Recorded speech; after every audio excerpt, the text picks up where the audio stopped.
Well, hello, my dragon family. Araya coming to you live in For the Love of Dragons. It's Thursday morning here on the West Coast, actually in the high desert. I'm in Reno, Nevada, so it's hot. We're going to hit 105 apparently this weekend, maybe 106, getting close to our record ever of 108. So we're preparing for that.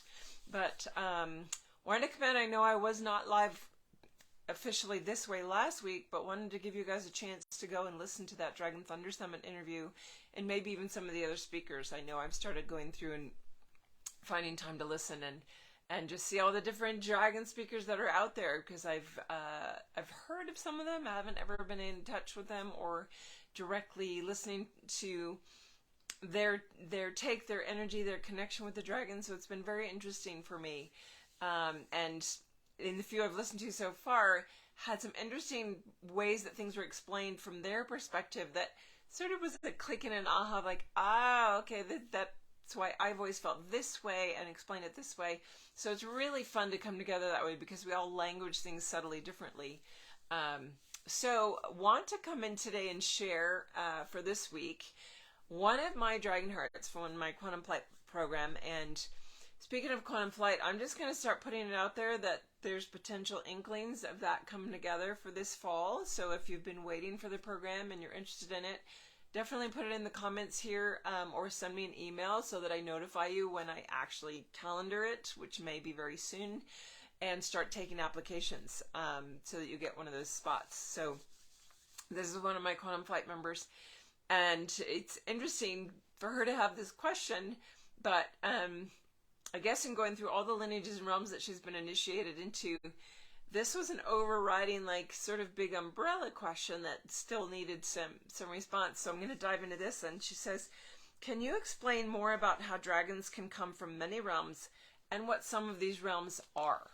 So when you start with, for example, the book, so The Dragon Within, that I wrote back in 2007, published it in 2008, that's what's still available, and I've still got the material ready to bring book number 2 through when I can take the sabbatical to do that.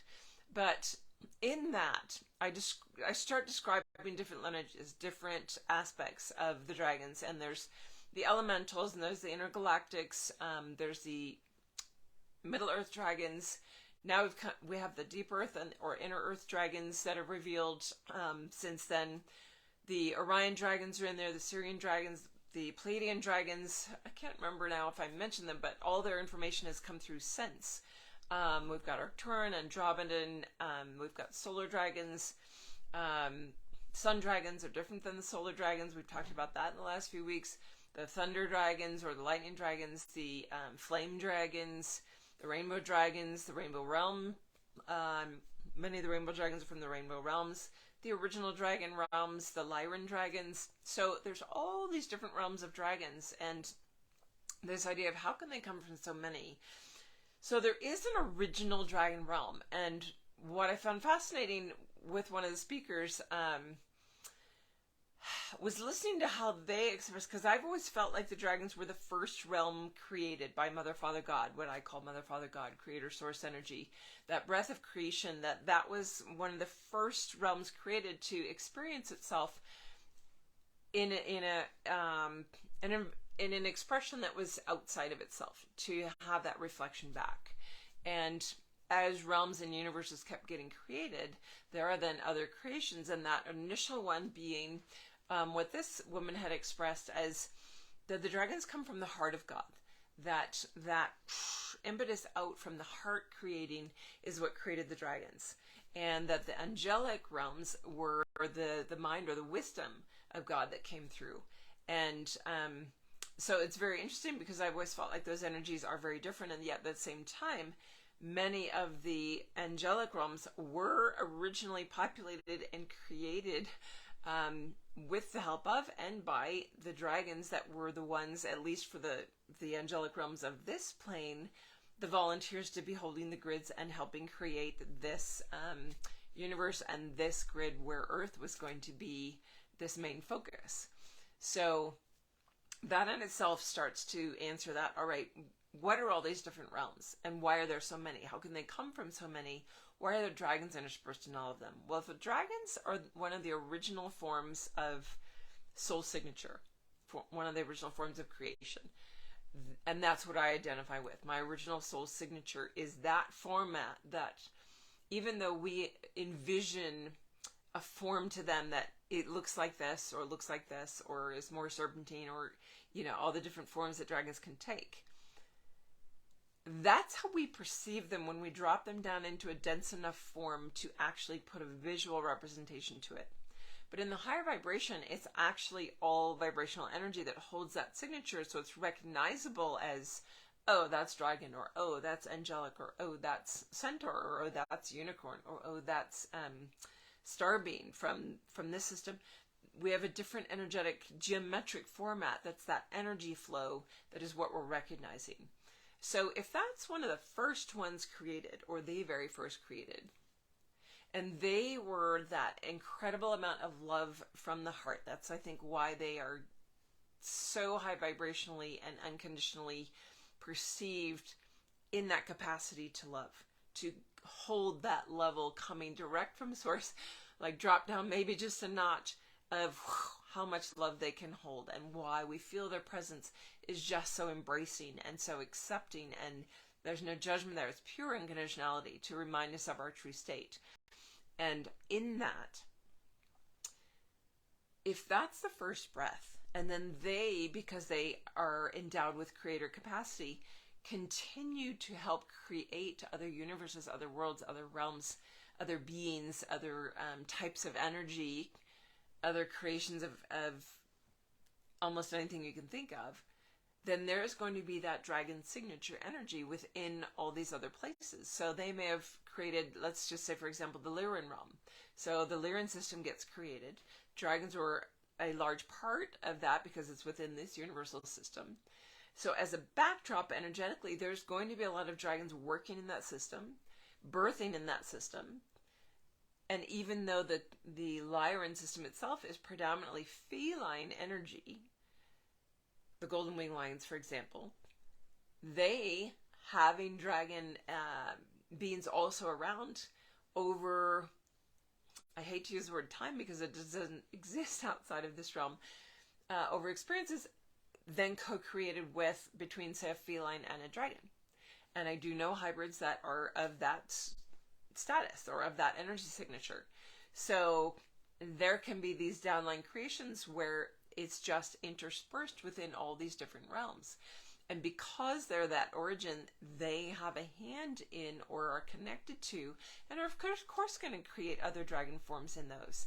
So we see and feel this energy coming from all these different realms as dragon. And that's hopefully answering her question as to, well, how can they come from so many realms? Why are there dragons in the rainbow realms? Why are there dragons in the Lyran system? Why are there dragons in the Syrian system? Aren't the Syrians all angelic beings? Isn't that a star system where there's, or excuse me, not angelic beings, star beings? And are the star beings in Sirius different than the star beings in Orion? Indeed they are. Are there dragons in both? Yes. Why? Because the dragons were helping create those systems in the drop down energetically, vibrationally, to get all the way down to third density to be able to create the earth. So in that drop down, they're part of that. They're part of the teams, training or letting others know about how these systems are going to work. They're part of the planning teams.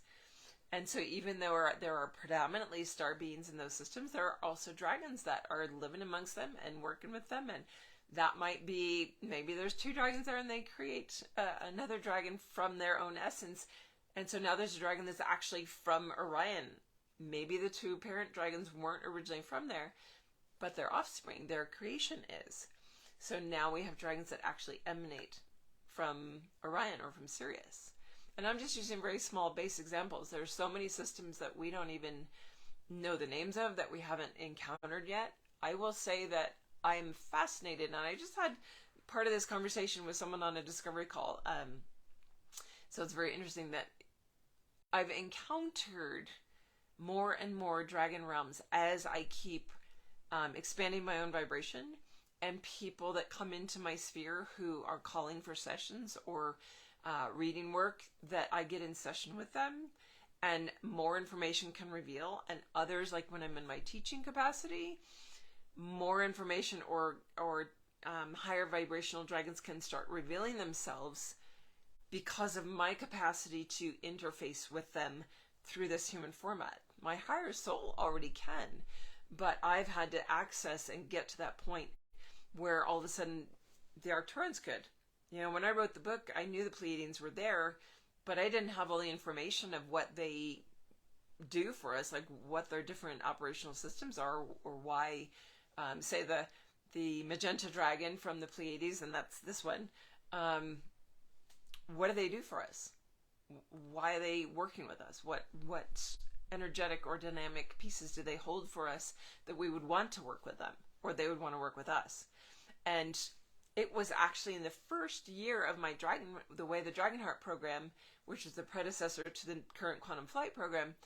It was in the first year of that the Pleiadians finally revealed themselves and had like 9 weeks of information because of what their system is and what they do. And it was like, okay, this couldn't come through 10 years ago or 9 years ago because we weren't ready for it and we weren't at the vibrational capacity to interact with it.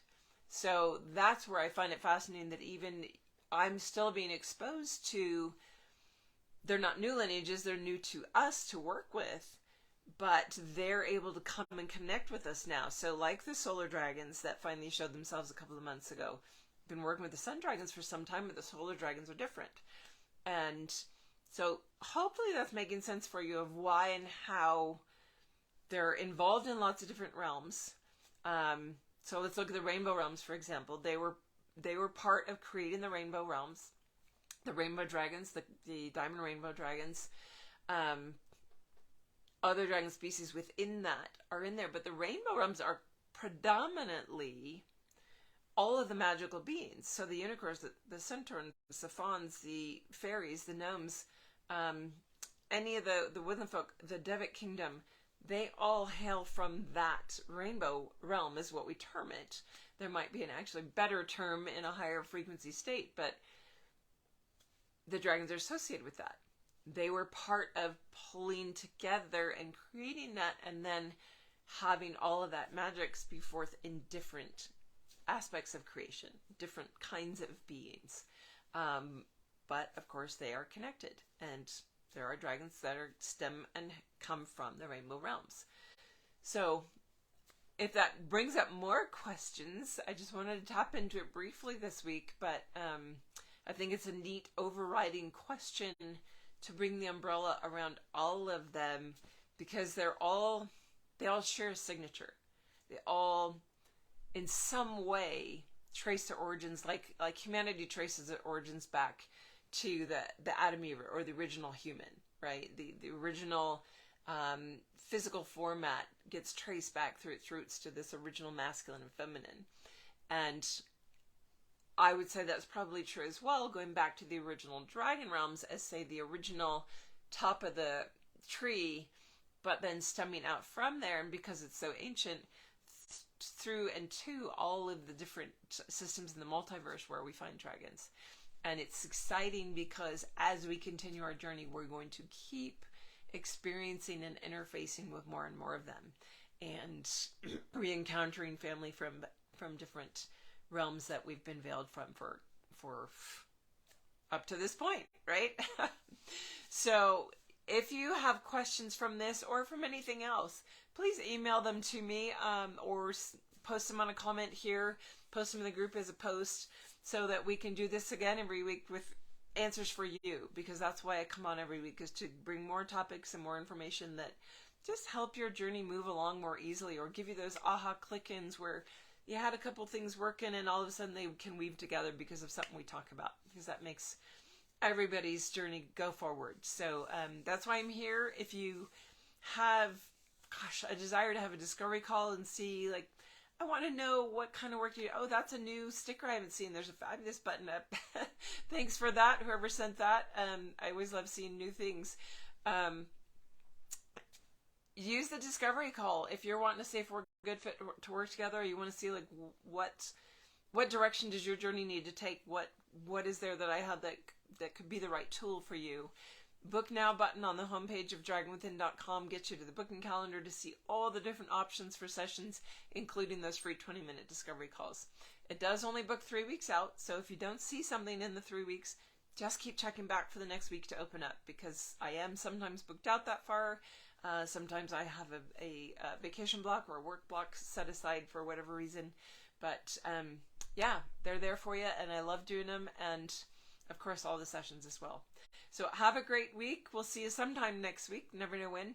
But if you're in the heat this weekend, breathe through it. Bring your fire dragons in that pull that icy blanket around you in that very inverse way. And we'll see you on the other side. Bye for now.